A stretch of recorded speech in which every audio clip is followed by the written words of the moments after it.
Doctor मद्यधुंद अवस्थेत प्रसूतीचं patient ठेवलं ताटकळत. नांदगाव ग्रामीण रुग्णालयाची अनावस्था. डॉक्टर मद्यधुंद अवस्थेत प्रसूतीचं पेशंट ठेवलं ताटकळत. शिवसैनिकांचा संताप अणावर. डॉक्टर व कर्मचाऱ्यांना दिला चोप. शिवसैनिकांनी जाब विचारल्यानंतर सिझेरियन सांगितलेली प्रसूतीनंतर मात्र साधारण प्रसूत. नांदगाव ग्रामीण रुग्णालयाचा भोंगळ कारभार मात्र पुन्हा एकदा चव्हाट्यावर आलाय. मद्यधुंद असलेल्या डॉक्टर कर्मचारी यांचं निलंबन करण्याचं सिव्हिल सर्जन शिंदे यांचे संकेत. तर घडलेल्या प्रकारानंतर नागरिकांनीही डॉक्टरांच्या तक्रारींचा वाचलाय पाढा.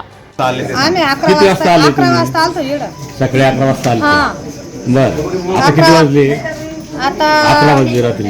11 वाजले. अजून तुमच्या पेशंटला घेतलं नाही? हा ते आम्हाला अजून काय म्हणायला लागले, म्हणे झोपू द्या म्हणे, वेळ आहे म्हणे, बर, सकाळी पाहू म्हणे आपण म्हणे. मग रातमधून पेशंटचं काय झालं, काय करायचं आहे, फिरू द्या म्हणे, त्यांना झोपू द्या म्हणे. मी म्हणायचे म्हणतात तिला कळा येऊ राहिल्या म्हणतात, ते म्हणा त्या झोपू द्या म्हणे, पाहू म्हणे सकाळीच म्हणे. आमच्यावर खवळ आहे.